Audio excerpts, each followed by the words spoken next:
Rogelio Zúñiga te presenta El Debate en la Red. Un programa donde abordaremos temas de actualidad, temas que a ti te interesan. Quédate con el periodista Rogelio Zúñiga en El Debate en la Red.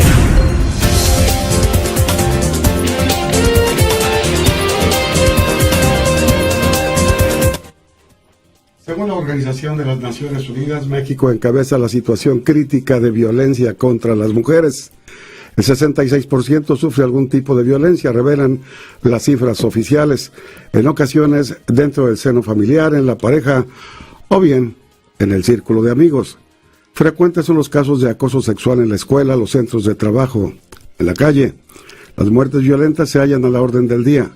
Entre 2010 y 2015 se registraron en nuestro país 78,000 muertes violentas de mujeres y en el último año la estadística revela casi 2,800 feminicidios. De ahí el tema de esta tarde en nuestro programa, la violencia contra la mujer. Ya comenzamos.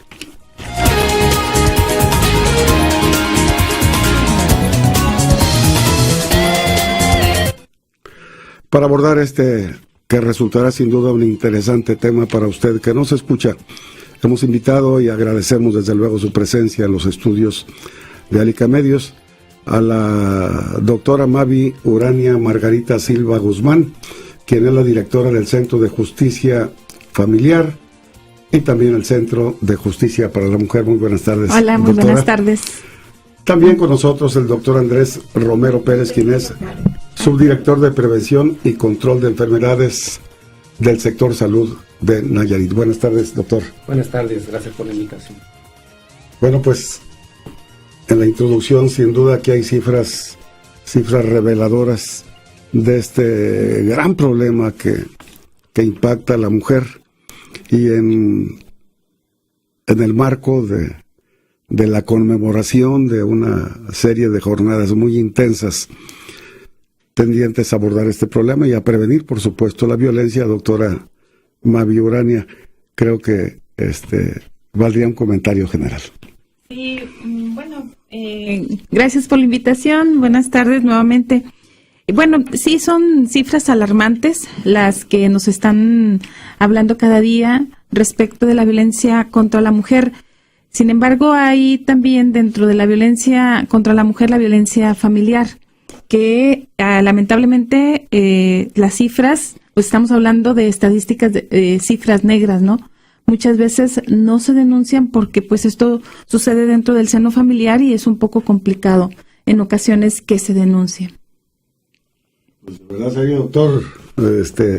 ¿Alguna declaración de arranque? Definitivamente, pues al inicio se habla de una cifra muy cruda y efectivamente coinciden, ¿no? Así como se menciona al inicio de la entrevista, pues también hay datos muy concretos de INEGI, en donde nos habla que el 62% de las mujeres en una encuesta, estamos hablando de mujeres de 15 años y más, han sufrido algún tipo de violencia, sobre todo aquellas que se encuentran con alguna pareja estable o se encuentran casadas. Entonces son datos realmente alarmantes, ¿no? Y no datan de la actualidad, datan de muchísimos años atrás, ¿sí? Cuando esto inicia a través de la agresión de los años 90, ¿no? Y que se empieza a luchar y pugnar precisamente por mejorar esta situación, pero se da como una cifra crítica. Yo puedo considerar como médico y como epidemiólogo que podríamos hablar realmente de una epidemia, ¿no? Una epidemia, si la podemos considerar una epidemia oculta. Sabemos de estas cifras porque son las que se denuncian, pero quedan las que no se denuncian, que todavía son mucho más graves. Bueno, ya se ha hablado de cifras duras. Háblanos, doctor, por favor. Primeramente, para ir por orden, ¿qué se ha hecho en estas jornadas?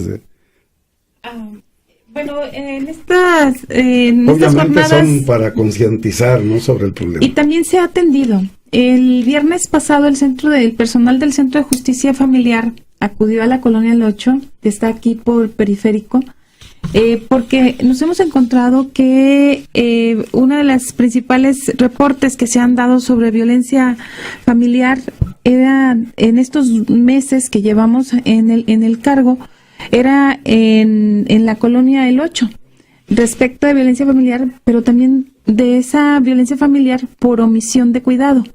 No solamente la violencia física o la violencia psicológica, sino esa violencia familiar por omisión de cuidado respecto de los progenitores hacia los hijos. Entonces, lo que se hizo es acudir a la colonia El 8, fue el equipo de asesores, el equipo médico, trabajo social y el psicológico para brindar apoyo. Se habló de la prevención, pero también se atendieron algunos casos que se va a dar desde luego seguimiento. Doctora, usted lo hemos visto también muy activo. Sí, de hecho, pues la Secretaría de Salud, a través de algunos centros especializados, realiza acciones muy concretas.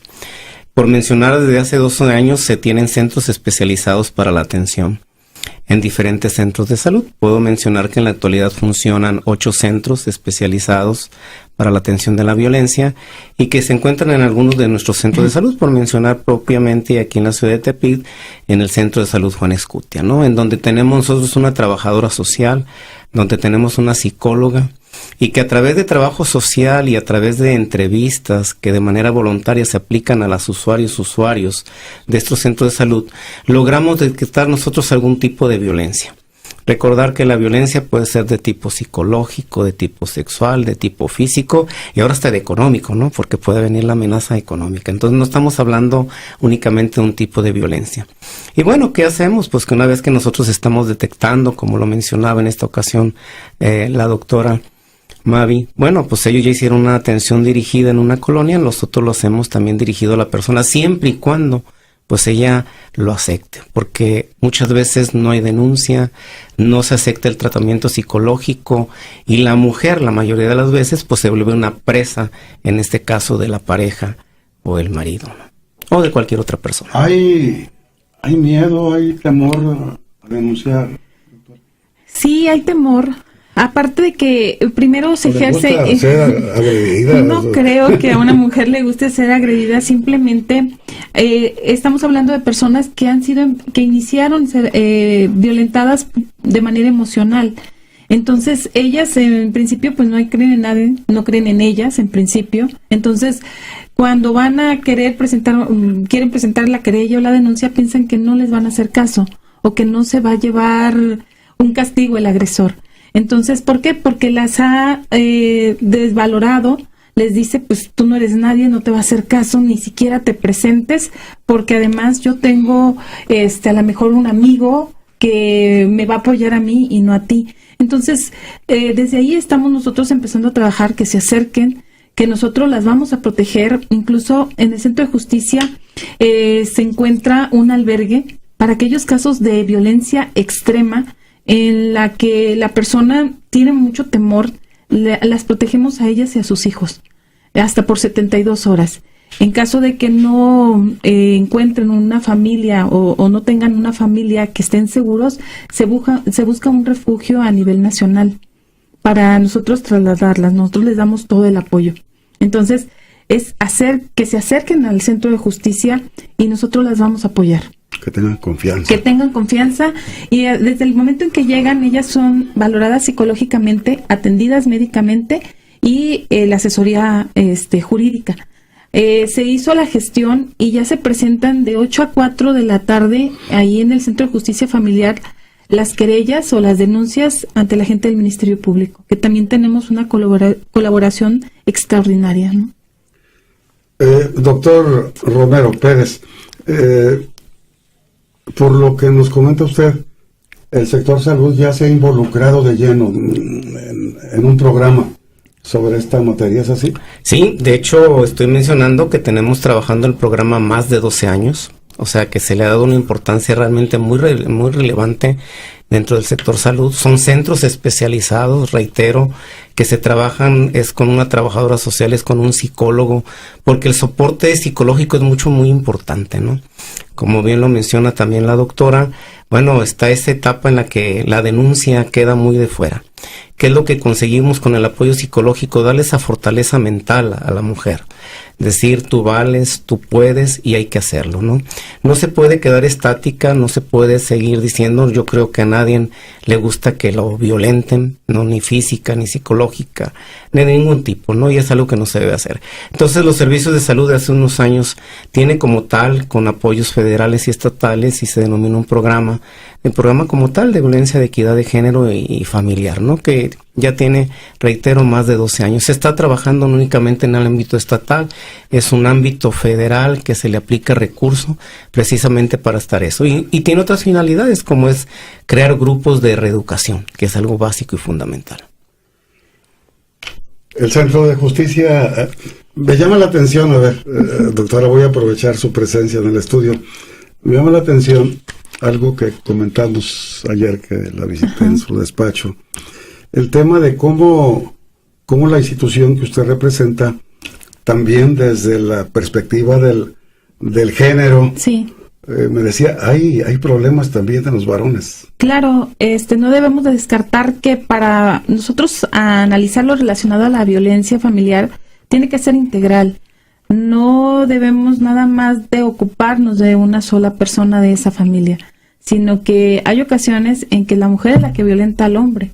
Entonces hay que ocupar también esa parte, hay que tener protocolos especiales para la atención de ellos, porque es un poquito más complicado para ellos llegar y decirnos, soy violentado por una mujer, tal vez por nuestra cultura y por todo lo que engloba, ¿no?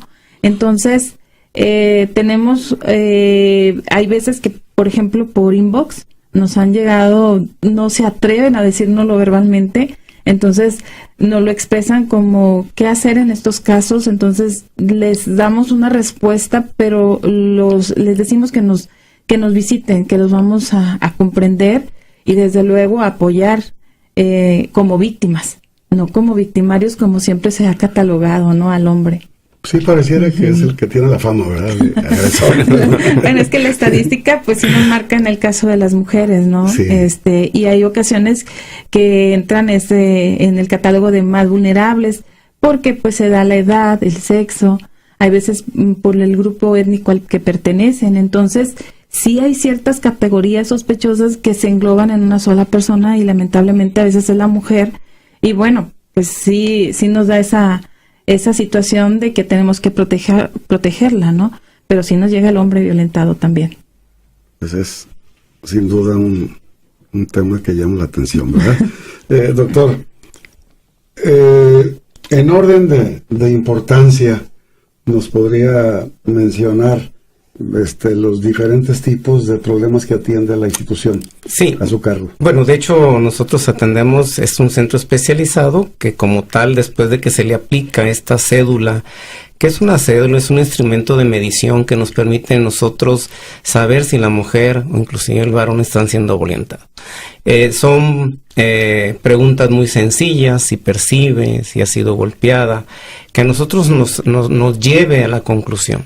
Después de una puntuación que se le da, bueno, pues nosotros determinamos y decimos, bueno, esta persona está sufriendo un tipo de violencia, reiteramos, física, sexual, psicológica, inclusive económica, y bueno, se le invita para que reciba la atención adecuada. Por mencionarle, en este año, lo que va del presente año, nosotros llevamos más de 14,000 instrumentos de medición o cédulas de medición, y podemos hablar que de estas 14,000, casi 15,000 aplicadas al mes de octubre, excluyendo lo que va del mes de noviembre, pues el 10% nos salen positivas. Entonces estamos hablando que es un número muy importante. Hablar de 1,500 o más de 1,500 personas que se perciben ser agredidas psicológica o físicamente, pues es un dato muy importante. Pero ¿qué sucede? Pues la situación y la cultura de la denuncia, ¿ya?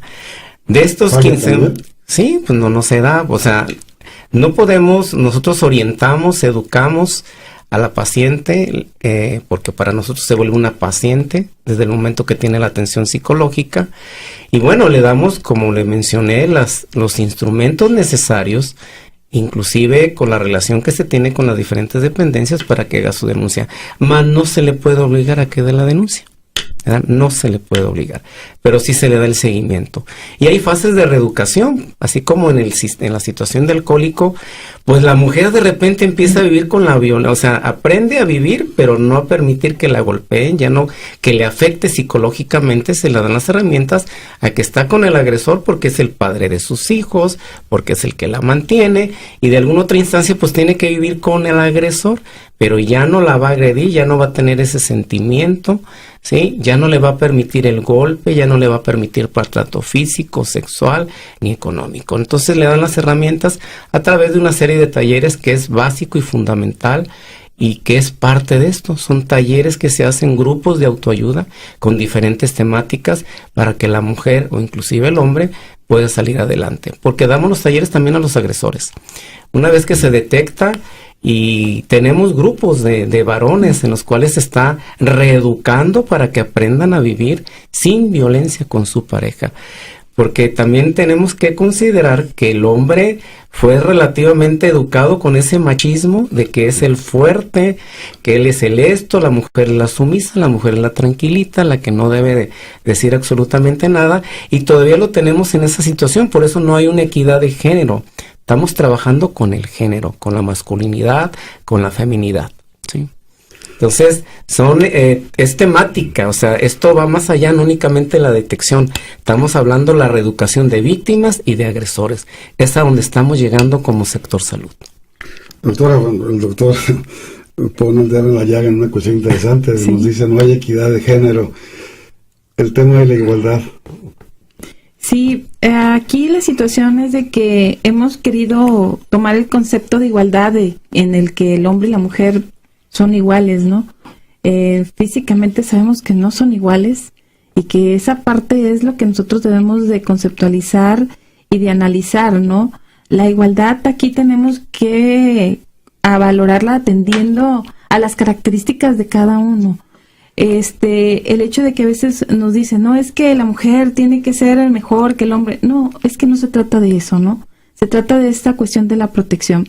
Aquí, como dice el doctor, esta situación de que ellos enseñen y que ellas también se enseñen incluso a quererse y a respetarse es importante, ¿sí? Ahí también en el Centro de Justicia Familiar se da el seguimiento tanto a víctimas como a agresores. Y tenemos que analizarlo desde el concepto muy integral. Y voy a hacer práctica en algunos casos. Resulta que hay ocasiones en que pues hay una resolución en donde se le impone al agresor que vaya precisamente a programas de reeducación. Entonces, cuando ellos asisten o cuando están en un seguimiento psicológico, luego van y nos dicen, oigan, también hubieran traído a ella, o sea, el juez también debió de haber dicho que ella también tenía que venir a seguimiento, porque ahora se burla de mí, ¿sí?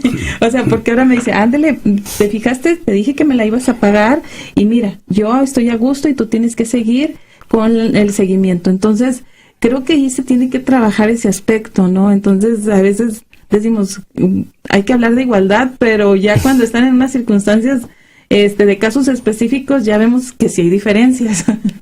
De veras, está complicado, ¿verdad?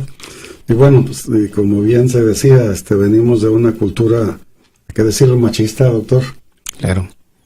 Sí, de hecho... Complicado superarla. Así, es, ¿no? Es complicado, pero también le puedo decir que estos 12 años de trabajar con la población, en este tipo de agresión, pues nos ha llevado a formar nosotros grupos de reeducación. Le puedo mencionar que durante el presente año se formaron 56 grupos dirigidos a mujeres que eran víctimas, atendiendo en los propios centros pues 1,125 mujeres, 57 grupos de hombres que son agresores con 754. Entonces nos está hablando que la tendencia también a la educación está influenciando, o sea, nos está mejorando. Pero algo que dejamos de repente un poquito por atrás es la violencia en el noviazgo. O sea, desde ahí también pues empezamos con una situación muy interesante. Sabemos que el adolescente con sus cambios hormonales, como lo decimos, dicen, es que tiene la adolescencia, ¿no? Dentro de esa adolescencia el hombre empieza a ser un agresor, empieza a tener ese dominio porque lo está teniendo desde casa. A ese respecto, nosotros tenemos actualmente formados 22 grupos de noviazgo con 2.180 adolescentes. Entonces, si vemos, hay mucho interés también por parte del adolescente, como que es más hacia la cultura. La mujer ya en la actualidad decir, yo no lo voy a permitir, y entran en estos grupos de educación. Entonces, también estamos trabajando con este grupo de adolescentes y damos desde el concepto básico de lo que es la adolescencia, de lo que es la violencia, sus cambios hormonales que están teniendo, precisamente para que no lleguemos a agresiones mucho más, ahora sí que nos pueden llegar hasta asesinar a una persona, porque suele suceder y lo vemos en los medios, no es algo que se oculta, es algo que lo estamos viviendo día a día. Entonces la expresión extrema, ¿no? Totalmente, ahí donde sería el extremo de la violencia. Y bueno, y por cierto que últimas fechas hay bastantes casos, ¿no? Sí, creo que nos ocupamos en analizar lo relacionado a la delincuencia organizada y nos hemos olvidado de la violencia que está en la familia, ¿no? Y creo que es un punto importante porque hay que analizar también que la familia ha cambiado, que ya no estamos hablando de la familia nuclear, la familia tipo, que es el papá, la mamá y los hijos. Estamos hablando de diferentes tipos de familias y que hay ocasiones en que porque es un tipo de familia diferente, consideran que ya no van a ser protegidas o que son víctimas de violencia familiar y que no tienen el derecho de presentar una querella o una denuncia. Por ejemplo, en los casos de las familias paralelas, en donde la mujer no tiene la calidad de mujer, de esposa o de cónyuge o de concubina. Entonces dicen ellas, pues es que no me van a hacer caso porque al final no soy su esposa, no soy su mujer, pero sí tengo hijos con él. Sin embargo, me ha violentado. Entonces, sí está dentro de como sujeto pasivo del delito de violencia familiar. O sea, sí puede denunciar, sí puede presentar querella. Incluso la Suprema Corte ha determinado que incluso puede demandar pensión alimenticia para ella. Pero son cuestiones que se desconocen, ¿no? Y hay que avanzar. Y hay que avanzar. A base de las experiencias, ¿no? Al final es una relación de hecho, ¿sí? Es una relación de hecho y por lo tanto se tiene que proteger a ella, ¿sí? También a sus hijos. Ahorita algo que a nosotros nos tiene así un poco preocupado es de que tenemos una violencia familiar que ha avanzado porque la estamos relacionando ya con las personas que se encuentran dentro de la delincuencia organizada, ¿sí? Que es el homicidio por retribución, al que se le denomina el sicario, pues, que él ejerce violencia, o está en la delincuencia organizada, pero ejerce violencia familiar. Entonces, hay que imaginarnos ese tipo de violencia familiar que está ejerciendo él contra la esposa. O sea, desde el momento que llega y le dice, así como dejé a esta persona, así te voy a dejar a ti, o sea, a lo mejor desmembrada, o golpeada, o torturada. Entonces, está cambiando lo relacionado a la violencia familiar. Ya no es el golpe, la bofetada, el desprecio, la expresión. Exactamente, estamos ante otra forma de violencia familiar de este grupo de personas que se dedican a la delincuencia organizada.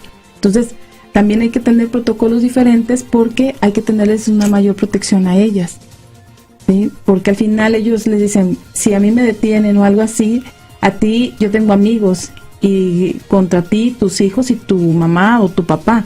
Entonces hay ocasiones que hay que darle protección a esa familia. Ah, caray, pues de verdad es más preocupante todavía. Más preocupante. A ver, doctor. Sí, dentro del entorno también estadístico se posiciona algunos estados y hablan que Nayarit en los primeros lugares. Se ha dicho entre el primero y el segundo. Pero yo considero lo siguiente, es precisamente porque estamos en esa etapa de detección, porque estamos cada vez trabajando más de cerca con la población que está siendo violentada. Cuando no trabajas con la población, cuando no tienes programas específicos, pues obviamente no vas a detectar. Entonces, por eso Nayarit que aparece en esos primeros lugares, ¿no? Y municipios en particular. La violencia se da en cualquiera de nuestros municipios. Obviamente hay otros municipios de mayor concentración, donde la persona ya está más culta hacia la denuncia, y pues se nos da. Por ejemplo, un municipio de Tepito, obviamente que va a entrar. Un municipio del Nayar, que decimos, bueno, pues también son indígenas, poco culturizada, pero bueno, se da, pero también se nos da en Ixtlán, se nos da en Acaponeta, se nos da en Bahía. Entonces, muchas veces los medios de comunicación nos ponen en ese abismo, ¿no? De decir, bueno, ahí de los más violentos, sí, es de los más violentos, pero porque lo estamos detectando y porque también estamos trabajando. Y menciono las cifras que son importantes de esos grupos de reeducación, ¿no? Desde el noviazgo a las víctimas, a los victimarios, estamos trabajando. Entonces nos permite hablar de, en un año, de 15,000 cédulas, casi 15,000 cédulas o instrumentos de medición para detectar violencia, pues no es cualquier cosa. Y nada más estamos hablando de 9 centros especializados que tenemos en el estado. Si tuviéramos uno por cada municipio, pues estas cifras duplicarían o triplicarían. Entonces ese es el sistema o la situación de comparación que tenemos que tener. Históricamente también hay grupos o estados como Oaxaca, como Puebla, donde trabajan muy de fondo y que también entendemos que tienen cierta problemática muy particular culturalmente y que lo posiciona en los primeros lugares, ¿no? Entonces, ¿tenemos el problema? Sí lo tenemos, estamos trabajando él desde el aspecto de salud, desde el aspecto legal, precisamente para mejorar este tipo de condiciones. Vamos a una pausa comercial, regresamos al tema de esta tarde, es la violencia contra la mujer.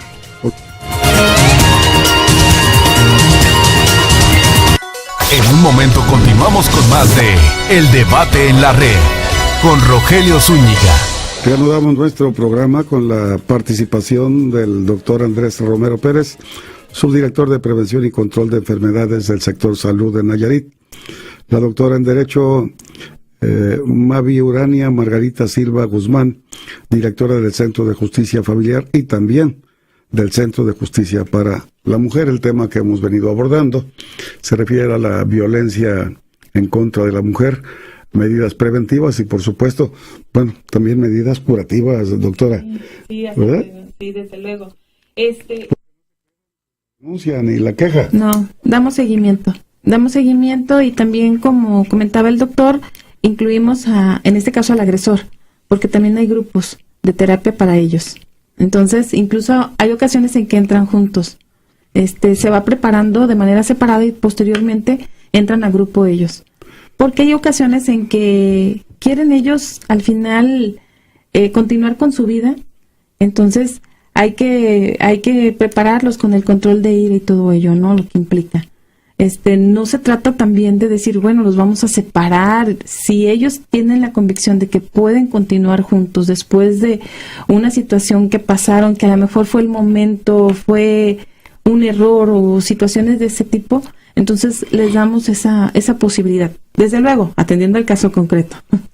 Sí, no se trata de mandarlos a la cárcel haciendo por tres, ¿verdad? Doctora, nos comentaba hace un momento del corte, algo que me parece interesante sobre la violencia por omisión. Sí. En este mes de noviembre, entre reportes, cuestiones de violencia familiar y omisión de cuidado, se atendieron a 26 niños, 39 niñas, 89 hombres y 315 mujeres. O sea, no todos de violencia familiar, se atendieron todos estos reportes, pero principalmente está lo de omisión de cuidado por parte de los progenitores. Y en algunas ocasiones casi es específico en el caso de la mamá. Por ejemplo, el hecho de que es madre soltera y no registra a su niño. Entonces es una omisión de cuidado, porque hay ocasiones que nos hemos encontrado niños de 6 años que todavía no están registrados. Entonces, ¿cómo le dices tratamiento médico? ¿Cuándo lo llevaste con el médico si ni siquiera tiene el acta de nacimiento? O ya está para que él esté en nivel preescolar y tampoco tiene el acta de nacimiento. Y otro de la omisión de cuidado es el descuido en la higiene de los hijos. Y que también es una situación que es parte de, es cierto, son de los dos progenitores, pero hay veces que le corresponde en cierta forma ahí cuando está la mamá sola, cuando no tiene el papá. Entonces, sí hemos presentado algunas querellas por omisión de cuidado, en la falta de higiene y en la falta incluso de higiene del entorno social donde el niño vive. En una ocasión encontramos, por ejemplo, la mesa en donde habían comido, pero esa comida ya era como de 3-4 días. El piso, pues no se podía ni caminar, ¿no? Entonces estamos hablando de un niño de 6 meses y unas niñas de 8 y 9 años de edad, donde no es posible que vivan en esa situación. Y más cuando la mamá no trabaja. O sea, que nada más se dedica pues a las labores del hogar y lamentablemente no estaba teniendo cuidado con sus hijos.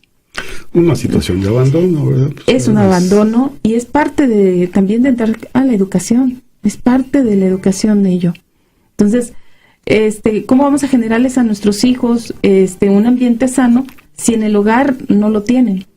Ellos a lo que se están acostumbrando es a vivir en esos lugares. Entonces, al final siguen ese patrón.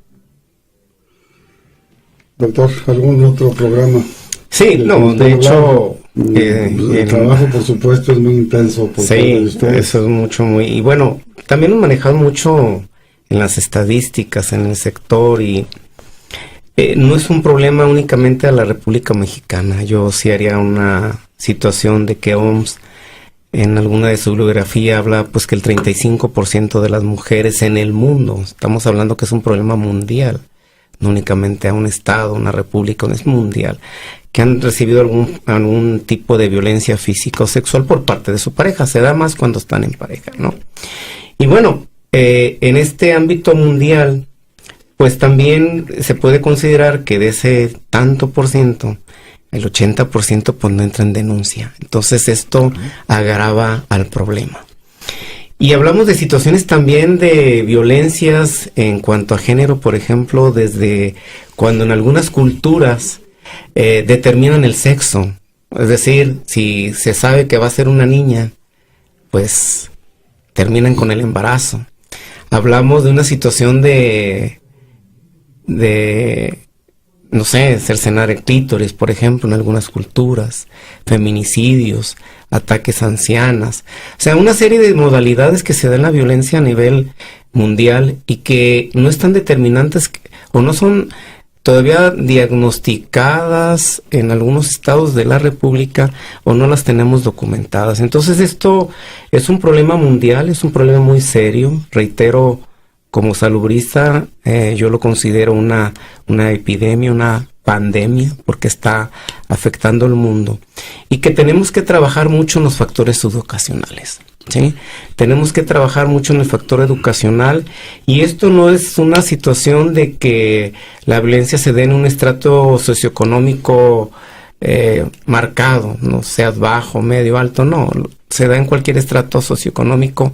Aquí lo que tiene que ver mucho la denuncia, ¿no? Si yo estoy en un nivel socioeconómico alto, pues difícil voy a decir que mi marido me violenta porque el patrón social en el cual me manejo, pues me inhibe mucho más, ¿no?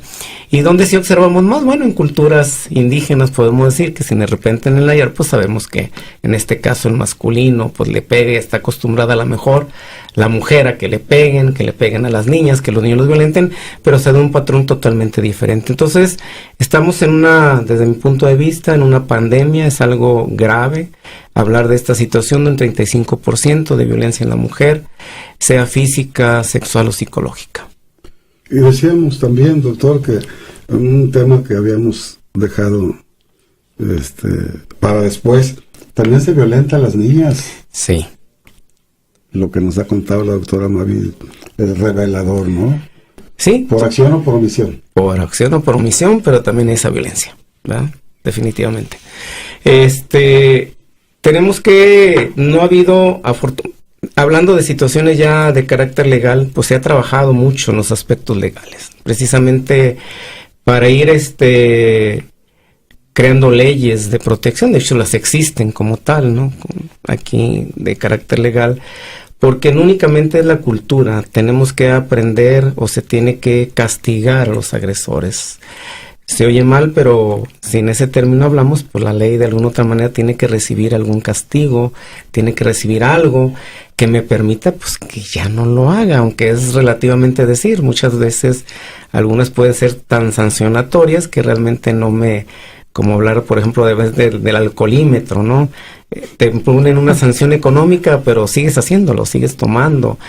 Y mientras no entremos en un factor educacional, vamos a seguir, ahora sí que yo diría por los suelos, por la calle de la amargura. Entonces se tiene que legislar, se tiene que trabajar más se ha trabajado a nivel mundial, internacional, en el propio estado. Creo que por ahí ya hay una propuesta a través de la Cámara de Diputados en donde se legisla en un enfoque diferente hacia la protección a la mujer, ¿no? Entonces, hay que trabajar en el factor educacional, hay que tener mayor número de grupos. Debiese ser también una parte de los estudios en los jóvenes que se incluya en sus documentos educativos esta parte de la violencia y la agresividad, ¿sí? Como un punto de mejora.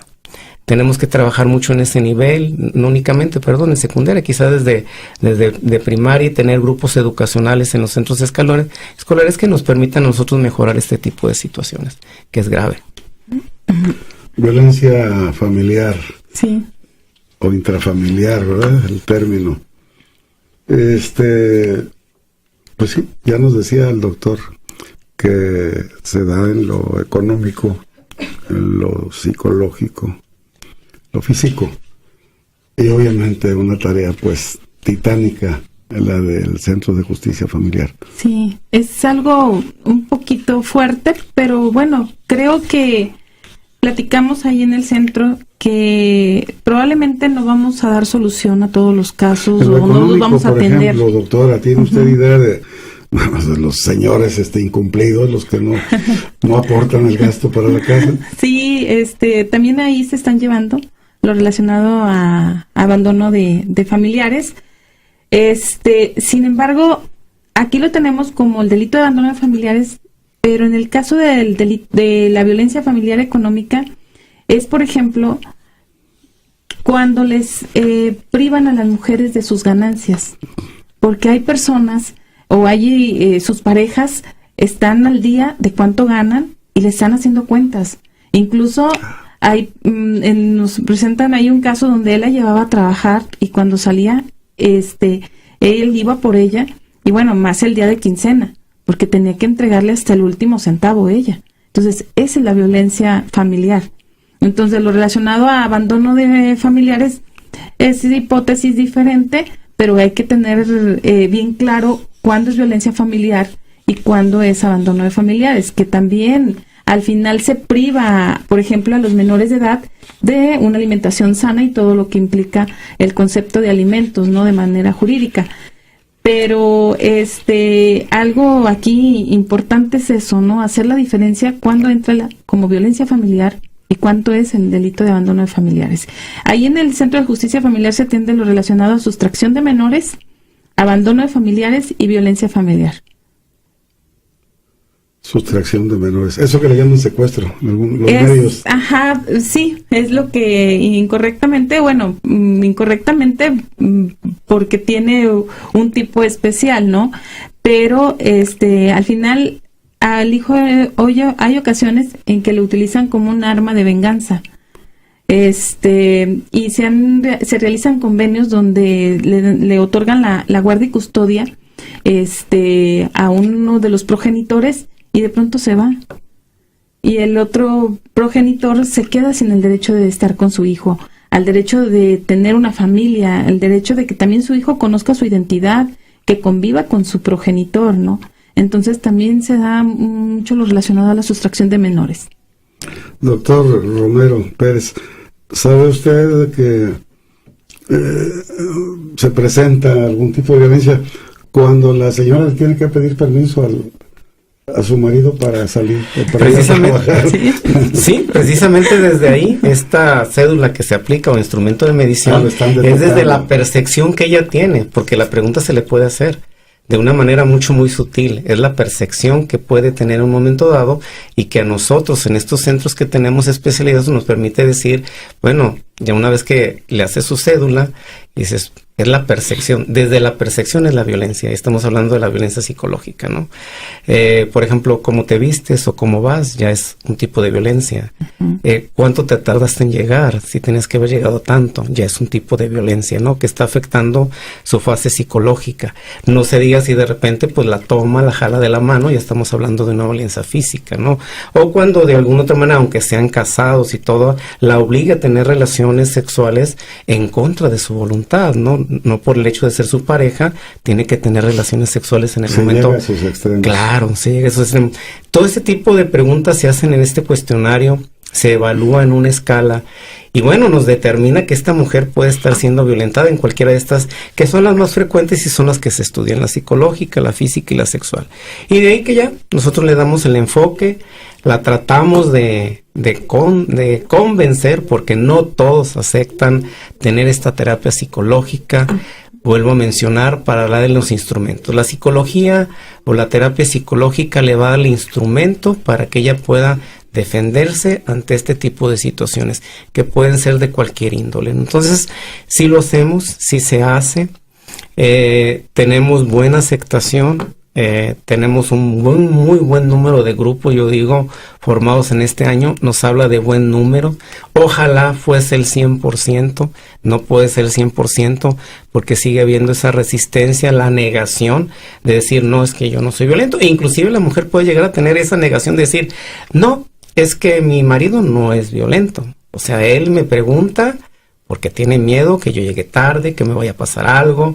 Entonces entra en ese círculo, me está cuidando, por eso me pregunta, me dice que no me maquille tanto, que no utilice vestidos cortos porque me pueden atacar, ¿no? Pero es parte de esa violencia. Lo ve como un cuidador, siendo que es en este caso su agresor psicológico potencial. Pues sería como verlas entonces como esclavas, doctor. Sí, así es. Incluso por ahí en una ocasión se da un convenio de divorcio y ella se obligaba después de divorciados a lavarle y plancharle todos los días de su vida. Entonces, hasta ahí, hasta donde aceptó como su esclava, al final de cuentas, ¿no? Entonces, desde luego ese convenio no se tenía que haber aceptado. Entonces, desde ahí estamos hablando lo que nos comenta el doctor, que lo ven probablemente como algo normal para ellas, como algo que la están protegiendo, ¿sí? Y es ahí donde tiene que entrar el trabajo, la valoración psicológica, ¿no? Para apoyarlas. Gracias, vamos a ir a unos mensajes. Volvemos. Regresamos a El Debate en la Red con Rogelio Zúñiga.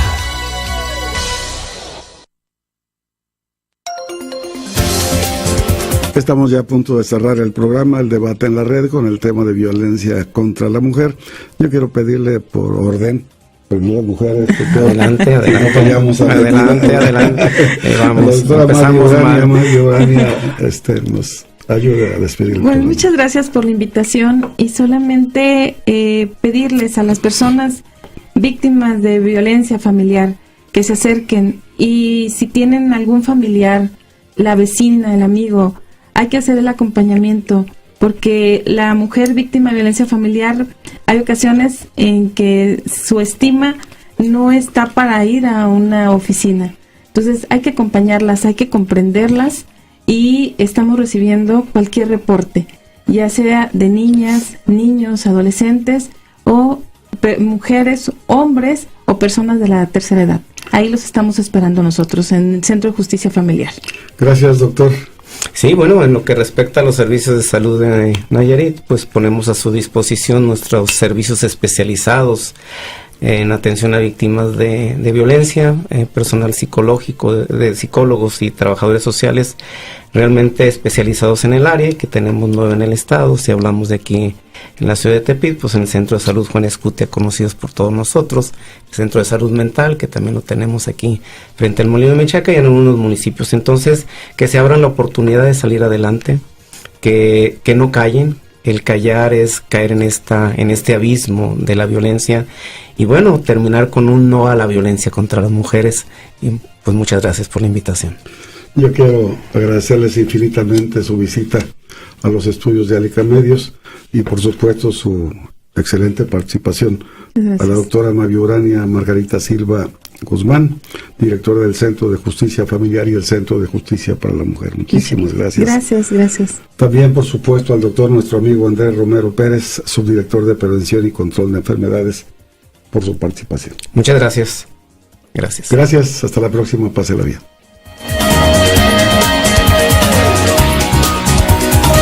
Debatimos temas de actualidad, de importancia social.